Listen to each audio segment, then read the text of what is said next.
نعم. قال السيوطي رحمه الله: أسباب النزول وفيه تصانيف، وما روي فيه عن صحابي فمرفوع، فإن كان بلا سند فمنقطع، أو تابعي فمرسل. وصح في أشياء كقصة الإفك والسعي وآية الحجاب والصلاة خلف المقام. وعسى ربه إن طلقكن أن يبدله أزواجا خيرا منكن مسلمات مؤمنات قانتات تائبات عابدات سائحات ثيبات وأبكارا.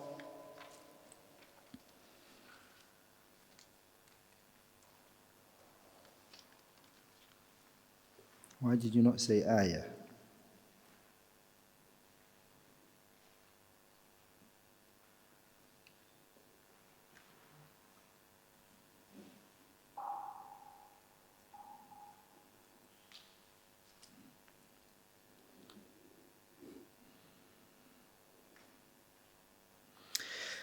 The Qur'an, when it comes down, it either comes down because of a reason, which is sabab. ما نزل بسبب. Qur'an that came down because of a sabab, reason.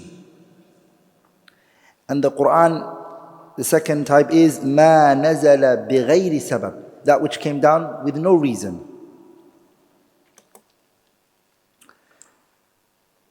There was no, it's called ibtida'i. Okay? I don't want to say, it's not good for me to say it came down for no reason. Okay? Quran always has a purpose. But what I mean by that is, it's not following in an event. It's come down ibtida'i. It was initiated from Allah Azza wa Jalla. And there's another one which is sababiyun, meaning it is sababi. Let's explain this concept that we hear about a lot in ulum al-Qur'an, which is known as Asbab al-Nuzul. What do we call it? Asbab al-Nuzul. Number one, write this down. We're going to do it in the following way. Point number one, Ta'arifu Asbab al-Nuzul. What's the definition of Asbab al-Nuzul? The definition of Asbab al-Nuzul. The definition of Asbab al-Nuzul is kullu qawlin, every speech, aw fi'lin, or action, nazala bisha'nihi Qur'anun, in which a Qur'an comes down regarding it, inda wuqu'ihi, when it's happening, fi ahdi nubuwwah, at the time of the Messenger sallallahu alayhi wasallam. Let's define that. Let's go through that definition. Point number one. Kullu qawlin, every speech. That's point number one. That includes what? When we say speech, it includes what was asked to the Prophet sallallahu alaihi wasallam. It includes dua, supplication, ta'ajjub, fascination, whatever you're fascinated with, tamanni, hoping. Other than that, that's whatever, whether it's su'al, whether it's dua, whether it's ta'ajjub, whether it's tamanni, all of those are qawl, speech. It's all speech, right? Whether it comes from the Prophet ﷺ or the companions, or even the munafiqeen, or even from the Yahud, or even if it comes from the mushrikeen, any speech. Kullu qawlin, every speech. Point number two, aw fi'lin, or action, every action.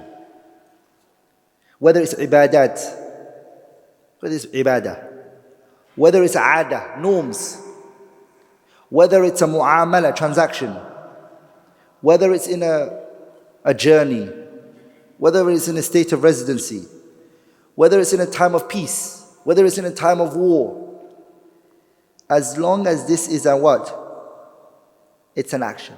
Whether it comes from the Prophet ﷺ, or the companions, or the hypocrite, or a Jew, or a Christian, or a pagan, doesn't matter. Kullu qawlin, kullu fi'lin.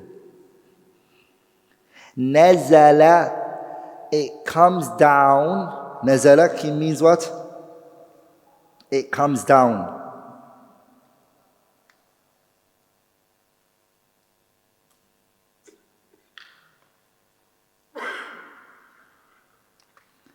Why do we say come down? Huh? No. It means that an event can happen and the Messenger ﷺ recites an ayah regarding it. That ayah came down a long time ago. It didn't come down on this event. Are you with me, brothers? Each of these definitions, we're trying to get rid of something. So we say, nazala, it came down on this. This ayah wasn't there before. It now came down on this event. Sometimes the Prophet ﷺ, he recites a verse, like when he told Ali ibn Abi Talib, the Prophet ﷺ told Ali ibn Abi Talib something. And then Ali said, Arwahuna biyadillahi, our soul is in Allah's hand. And then the Prophet ﷺ, he said, Ma darabuhu laka illa jadana bal hum qawmun khasimun. And this ayah came down on one of the kuffar, I don't remember who it was. Are you with me, brothers? But the Prophet recited it. We don't say this came down on Ali ibn Abi Talib, because it didn't come down on him. So what we say is, every speech or action in which it comes down. It comes down.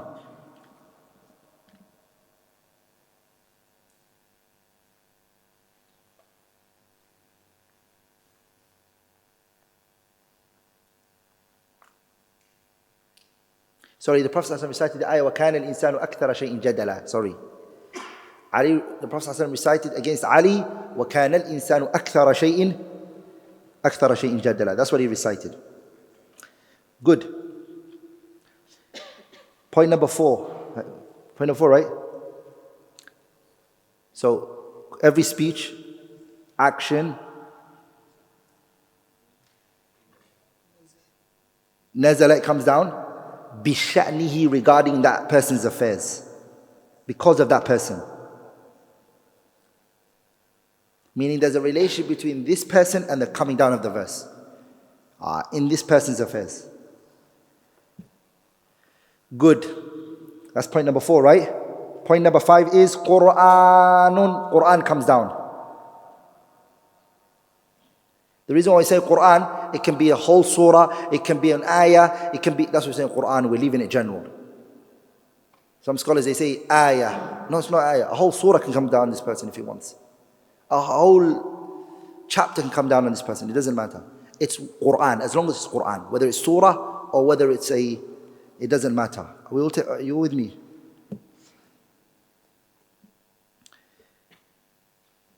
عند وقوعه, when it happens. When this thing happens. It comes down when? عند وقوعه, when this thing took place.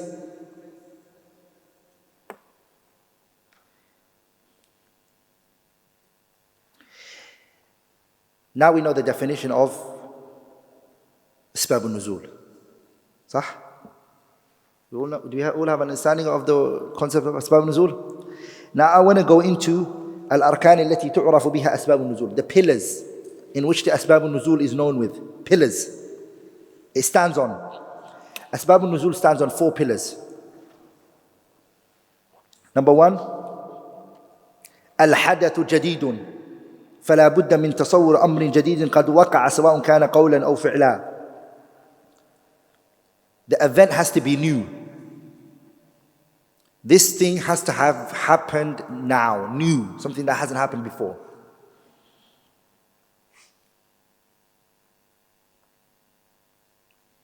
There are 6 things which are an exception here. 6 things that have already happened before. That verses came down regarding it, even though it didn't first happen at the time of the Messenger. These are ihtiraz, an exception in this situation. Am I making sense? The reason why these 6 Asbab verses came down regarding it, even that it wasn't new and it happened before. Am I making sense? Yeah. Why do I feel like I'm not? Why do I feel like I'm not making sense? Yeah? Yeah? My imagination, alhamdulillah, that's what I wanted to. Good. So this situation is new. It hasn't happened before. It's new. 6 situations are lakin. They've happened before and they are an exception. The reason why they are an exception where ayat came down regarding it is because they were repeating. They kept coming back again. Are you with me?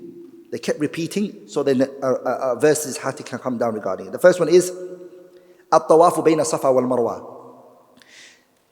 Circumambulation around Safa and Marwa. Alhamdulillah. Yeah, I did sneeze. It didn't sound like it, right? Number 2, entering the houses from the door. دخول البيوت من أبوابها. To enter the houses from the window, from the door, not from the window. Number 3, الإفاضة من العرفات. الإفاضة من عرفات, coming from Arafat. ثم أفيضوا من حيث أفاض الناس. We took that. The 4th one is الطلاق بلا عدد. الطلاق بلا عدد, the divorce that doesn't have no number, just unrestricted divorce.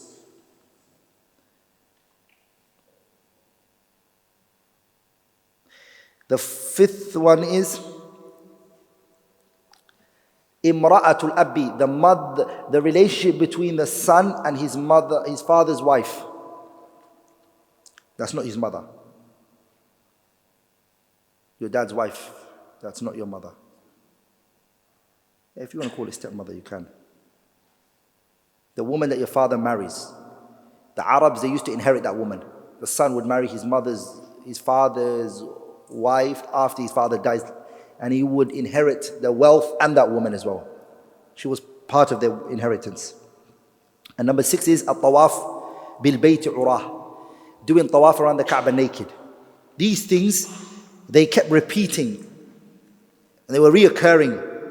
So even though they were before Islam, qabla al-bi'thah, some nuzul, they had it. So these 6 take it out of my first point, which I said, it has to be a new event. صح? أنتم معي? Number 2. We're talking about the pillars, remember, right? We're talking about how many pillars? I said 4 pillars. صح? I said 4 pillars, right? The second pillar is الموافقة بين اللفظين. الموافقة بين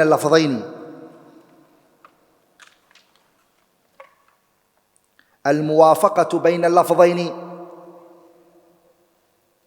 The 2 wordings have to be the same. The 2 wordings have to be the same. Now, the question is, what is the 2 wordings? The 2 wording is the ayah that came down. Okay, the ayah that came down, the wording of that ayah and the wording of the event have to be the same. The sabab al-Nuzul that's been said. Are you with me, brothers? And the what?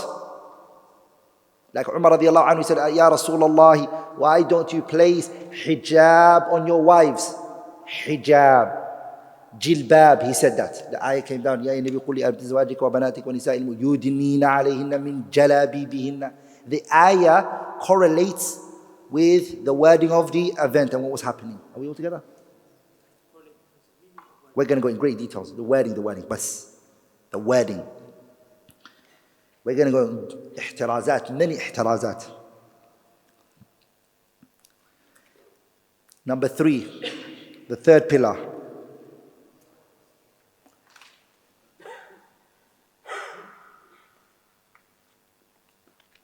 لا بد أن تكون الآيات, sorry. It is necessary that the verses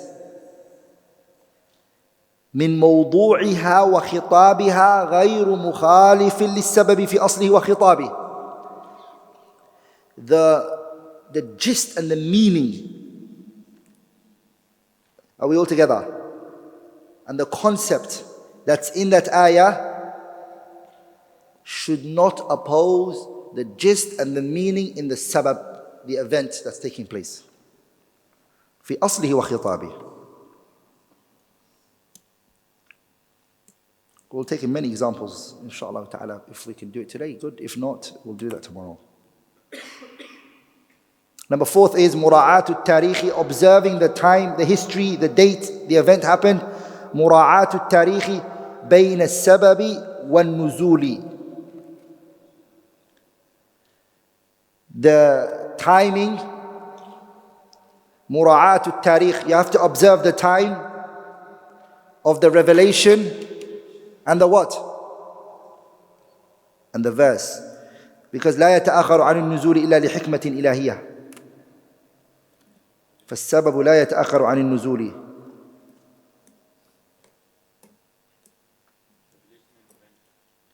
So the relation between the event, the reason, and the revelation. Looking at the tarikh. Here I want to talk about something important, and that is the benefits of learning. You know what? I'm going to add two more extra and make it 6 pillars. Take six pillars, okay? How many pillars do you have so far? So much? 4. Add a 5th one. The 5th one is Sihhatul Isnadi.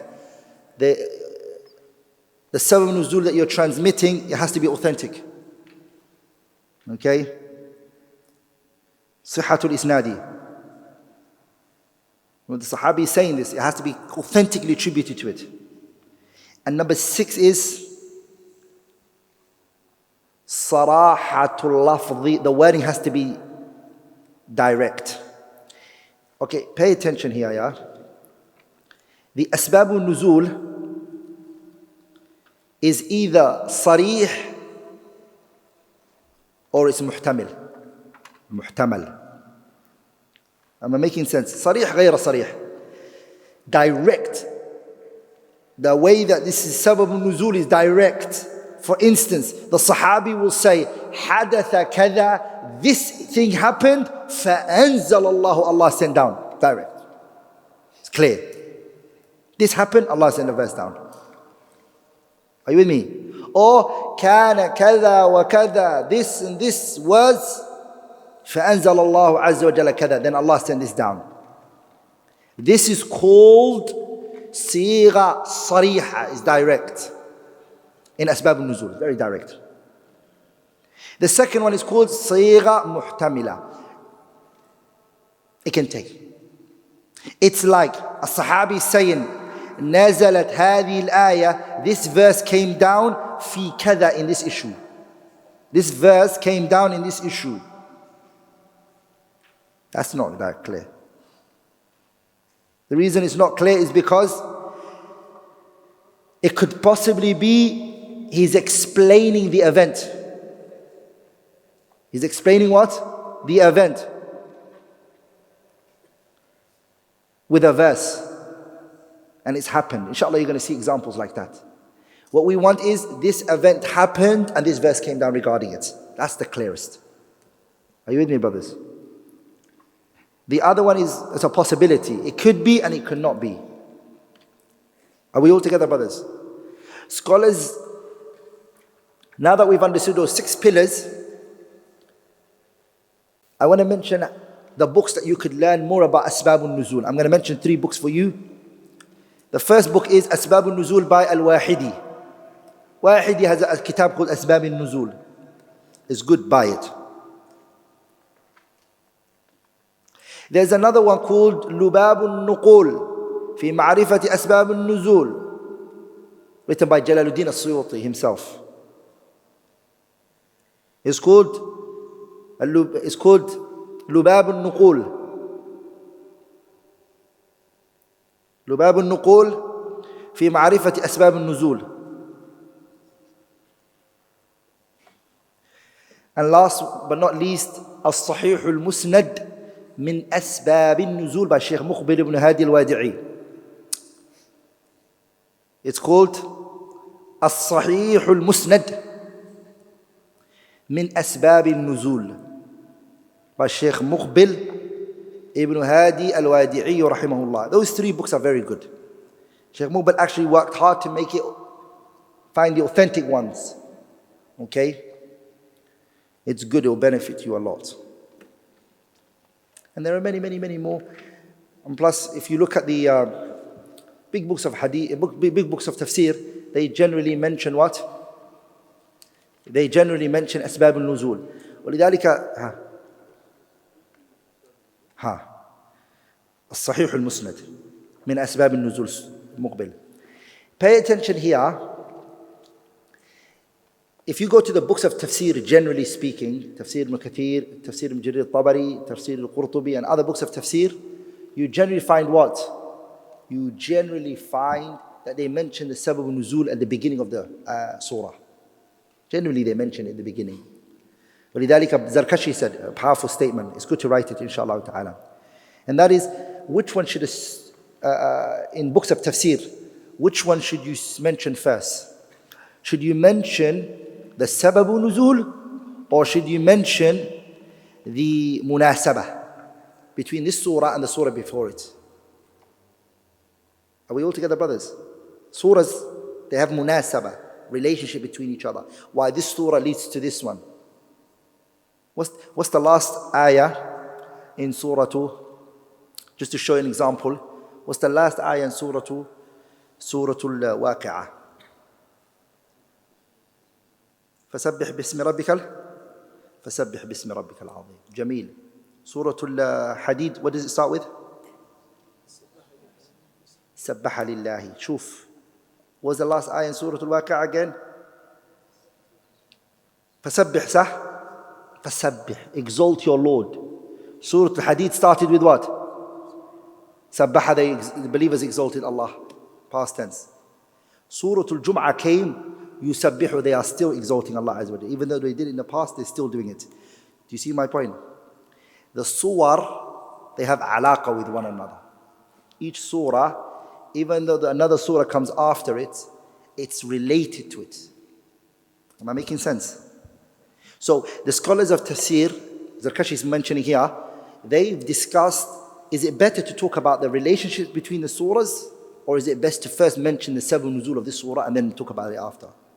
Listen what he said. He said, وَاعْلَمْ أَنَّهُ جَرَتْ عَادَةُ الْمُفَسِّرِينَ أن يبدأوا بذكر سبب النزول ووقع البحث أيهما أولى البداءة به بتقدم السبب على المسبب أو بالمناسبة لأنها المصححة لنظم الكلام وهي سابقة على النزول والتحقيق التفصيل بين أن يكون وجه المناسبة متوقفة على سبب النزول كما في قوله تعالى إن الله يأمركم أن تؤدوا الأمانات إلى أهلها فهذا ينبغي فيه تقديم ذكر السبب لأنه حينئذ من باب تقديم الوسائل على المقاصد وإن لم يتوقف على ذلك فالأولى تقديم وجه المناسبة. In other words, he says it depends. Which one should you start with? It depends. There are some places, he said, that it will be necessary for you to start with the sabab al-nuzul before you talk about the relationship between the verses or the relationship between the surahs. It's best to start with the sabab al-nuzul. And sometimes he said it's not correct for you to start with the sabab al-nuzul. What should you start with? The munasabah, the relationship between this verse and the verses before it, or this surah and the surah before it. Are we all together, brothers? What's the benefit in learning Asbab al-Nuzul? What benefits do I get from it? Write this down. The benefits that you get from learning Asbab al-Nuzul is number one, يُعِينُ عَلَى فَهْمِ الْآيَةِ. It will aid you and support you in understanding the meaning of the verse. يُعِينُ عَلى فَهْمِ الْآيَةِ. If you learn Sabab al-Nuzul, it will aid you and it will support you in understanding the verse. Shaykh al-Islam ibn Taymiyyah said, ومعرفة سبب النزول يعين على فهم الآية فإن العلم بالسبب يورث العلم بالمسبب. معرفة, knowing the sabab al-nuzul will aid you in knowing and understanding and comprehending the verse. Because if you have knowledge of the event, then you would learn and understand the verse even more, because it will clarify it for you. That's why it came down on, okay, it becomes clear. Are we all together? I give you an example. I give you a example.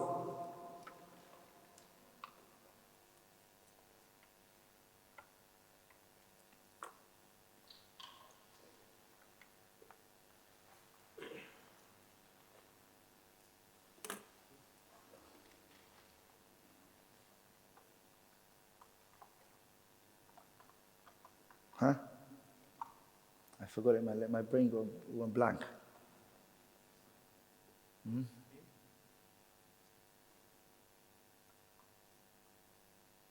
Read the ayah. Inna Safa. Hey?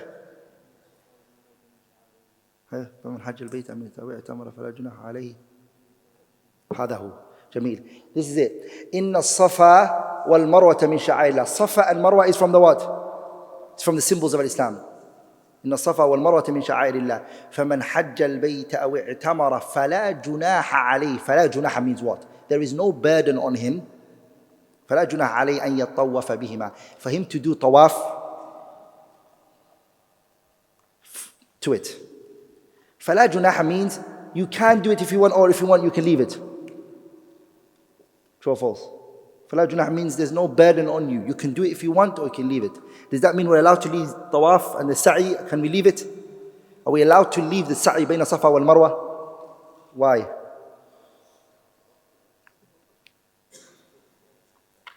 If you understand the Asbab al-Nuzul, you understand that what was it talking to? The Sahabas, they said, Ya Rasulullah, are we going to sin if we go and do Safa wal Marwa like the Christian, like the pagan Arabs used to do? Are we going to be burdened? Are we going to be punished for doing it? And if we follow them in this issue, and then Allah Tabarak wa Ta'ala said to them what? There's no sin on you if you do it. Are we all together? Fala Junaha was responding to them thinking that they're going to accumulate a sin from doing this. Does that make sense? Yes or no? I'll give another example that allows you to see how you can understand a verse very good. Allah said in the Qur'an, فَلَا وَرَبِّكَ لَا يُؤْمِنُونَ. By your Lord, they are not believers. فَلَا وَرَبِّكَ لَا يُؤْمِنُونَ حَتَّى يُحَكِّمُوكَ فِيمَا شَجَرَ بَيْنَهُمْ ثُمَّ لَا يَجِدُوا فِي أَنفُسِهِمْ حَرَجًا مِمَّا قَضَيْتَ وَيُسَلِّمُوا تَسْلِيمًا. Allah said in this ayah, فَلَا وَرَبِّكَ, by your Lord, they are not believers. حَتَّى يُحَكِّمُوكَ, until they judge you, Muhammad. They judge you, they make you their hukum. They are not believers. Okay, pay attention. Every affairs of our life as Muslims, who do we make our judge? Nabiullah Muhammad. He's our hakam. How do you make him our judge now that he's dead? We take it back to his sunnah. Let's say someone doesn't do that. He doesn't do that. He doesn't take the Prophet ﷺ as a judge in this issue. He goes to mathalan his culture, or he follows his desires in a particular issue, and he judges based on his desires. Is he a disbeliever? Pay attention, the ayah says, فَلَا وَرَبِّكَ لَا يُؤْمِنُونَ. They are not believers. From what's apparent from the verse is that that person is not a believer. From what seems apparent from the verse. Because it seems that the verse is negating the foundation of the person's iman. True or false? But that's not the meaning. That's not what the meaning is. How? Sababun nuzul. The ayah came down on Zubair ibn Awam radiyallahu ta'ala anhu. Zubair had a garden. He was an owner of a garden. And his garden was a bit higher than the Ansari man. Okay? Zubair's land was higher than the Ansari man. So when the rain would come down, Zubair would lock his garden so the water just stays within his garden. It rains, this man's land wouldn't get the rain because he's right under. The person who would get the rain was Zubair ibn Awam. He would get the most rain. This man would get sprinkles. And Zubair would lock it. So Zubair came to the messenger. He said, Ya Rasulullah, O Messenger of Allah, Zubair is doing, the Ansari man came to the Prophet. He said, Ya Rasulullah, look what Zubair is doing. He's blocking me from the rain. The Prophet ﷺ said to the noble companion Zubair ibn Awam, when the rain comes down and your land gets the water first, then open it for him, let him get the remaining. Are we all together? Your land, you got what you wanted. Don't just keep the water, but let it, open it for him so he can get water. The Ansari man wasn't pleased with the rule of the Prophet ﷺ. He didn't like it. And he said, you judge this for him because he's Quraysh, just like you. Because you're related to him. And that ayah came down. فَلَا وَرَبِّكَ لَا يُؤْمِنُونَ. But the ayah didn't refer to that man as a disbeliever. Are we all together, brothers? It didn't consider him to be a disbeliever. But it negated from him what? The obligatory. Kamaluhu al-wajib. Remember we talked. His iman is like it's losing his hands. It's deficient now, very weak. But it doesn't negate the aslul iman. Are you with me, brothers? It's like when the Messenger sallallahu alayhi wa sallam said, Wallahi la yu'min, Wallahi la yu'min, Wallahi la yu'min, man la ya'manu jaruhu bawa'iqah. Wallahi he's not a believer. Wallahi he's not a believer. Wallahi he's not a believer. The Prophet said, the one whose neighbor doesn't find safety from him. He troubles his neighbors. Is he a disbeliever? But the Prophet said, la yu'min.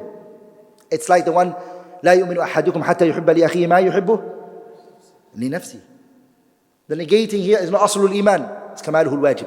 The point here is, this ayah, we understood it, that it doesn't mean nafyu asl al-iman. That the negating here is not the foundation of the iman. But it's what? Nafyu kamaluhu al-wajib. How did we know that? Because of sabab nuzul. The sabab nuzul gives us an understanding and an insight of the meaning of a verse. Yes or no, true or false? And many times, it can save you in understanding things. Does everyone understand that? For example, you all know the Murji'ah believe that the iman, actions are not part of iman. True or false? The Murji'ah believe that, right? They believe that the iman, it's not actions. It's just what's in your heart. Are you with me, brothers? So this concept of irja has creeped into many Muslims, to be honest. That's why you hear many Muslims say, my heart is good, akhi, have you seen my heart? It's a concept of irja that's entered many people. Like it only matters what's in your heart. Like the limbs doesn't matter. It matters, of course it matters. Are you with me, brothers? It matters. The point is, the Murji'ah, they believe that the action is not part of iman. Allah said in the ayah, وَمَا كَانَ اللَّهُ لِيُضِيعَ وَمَا كَانَ اللَّهُ لِيُضِيعَ إِيمَانَكُمْ. The ayah came down on when? It came down on the tahawul al-qibla, the turning of the qibla, and the facing away from Baytul Maqdis towards Mecca. So the ayah, وَمَا كَانَ اللَّهُ لِيُضِيعَ إِيمَانَكُمْ أي mean salatikum. Allah is not one to negate your what? So if the iman was explained to be the salah, salah is a what? It's an action. So iman is a what? It's an action. You just use sabab nuzul of the ayah to explain that iman means an action. Then the point is, it's very important when you master and you learn and you ground yourself in the sabab nuzul. The second benefit that it has, which I kind of mentioned as well, is it uplifts. العلم بسبب نزول يرفع الإشكال ويحزم النزاع. أما يقطع النزاع. Knowing the sabab nuzul will bring an end to the dispute and the conflict and the argumentations between people. I'll explain everything to them. People won't argue after that. I'll give an example. A brother will come up to you and say, I can drink khamar. I can drink khamar. What's the problem? And you say, Akhi, a'udhu billah, what do you mean I can drink khamar? And then he said, didn't Allah not say in the ayah, لَيْسَ عَلَى الَّذِينَ آمَنُوا جُنَاحٌ فِي مَا طَعِمُوا إِذَا مَا اتَّقَوْا. It is not upon the believing people who have come with piety, there's no problem what they eat and what they drink. Ayah fi kitabillah. لَيْسَ عَلَى الَّذِينَ آمَنُوا وَعَمِلُوا الصَّالِحَاتِ. Those who came with iman and they came with righteous actions, there's no problem فِي مَا طَعِمُوا, what they eat, إِذَا مَا اتَّقَوْا, if they came with taqwa already. It doesn't matter what they ate. So, I came with taqwa. I'm praying, I'm fasting, I'm doing it. Why does it matter what I eat? Why do you really care about what I eat? How are you going to get out of that? And it happened to Umar radiallahu anhu. A group of companions, Uthman ibn Mad'un, I think it was. Yeah? Uthman ibn Mad'un went, and a group of Uthman ibn Mad'un and other group of companions, they went into a house and they drank khamar using this verse. Using what? Using this verse. They went and they drank khamar. And Umar radiallahu anhu was informed. He went and he grabbed them. He said, what are you guys doing? They said, we drank khamar, and what's the problem? And then he said, why are you drinking khamar? Didn't Allah not prohibit it in the Qur'an? إِنَّمَا الْخَمْرُ وَالْمَيْسِرُ وَالْأَنْصَابُ وَالْأَزْلَامُ رِجْسٌ مِنْ عَمَلِ الشَّيْطَانِ فَاجْتَنِبُوهُ. And then they said, didn't Allah not say in the Qur'an, لَيْسَ عَلَى الَّذِينَ آمَنُوا وَعَمِلُوا صَالِحَاتِ جُنَاحٌ فِي مَا طَعِمُوا إِذَا مَا اتَّقَوْا. That it doesn't really matter if a person comes with piety and righteous actions and belief of Allah. لَيْسَ عَلَى الَّذِينَ آمَنُوا وَعَمِلُوا الصَّالِحَاتِ جُنَاحٌ فِي مَا طَعِمُوا. It doesn't matter what they eat. Umar then said to them, the problem, this is where it came from. This ayah came down when we were with the Prophet ﷺ, and the khamr was made haram, and it was prohibited. And there were from amongst us brothers of ours who died before the prohibition of khamr came. They used to drink khamr. We asked the Prophet, we said, Ya Rasulullah, where are they? Because now we know anyone who drinks khamr, where are they going to be in the hellfire, and their consequences and how they're going to be dealt with. What about those people who drank it, who were believers, who died whilst drink khamr? Allah then says, it doesn't matter. For those people who came with iman and righteous deeds, what they ate, it doesn't matter. Does that make sense? Sabab al-Nuzul. He brought a whole issue to an end, and he also lashed them. Umar radiallahu anhu, he also lashed them for drinking khamr. Are you with me, brothers? The point here is Sabab al-Nuzul. It really helps understanding the verse. We'll stop there, inshallah ta'ala. Anything which I have said that was wrong or incorrect is from me, shaitan, and Allah and His Messenger are free from it. Subhanakallahumma bihamdik, ashhadu an la ilaha illallah, astaghfiruka wa atubu ilayk.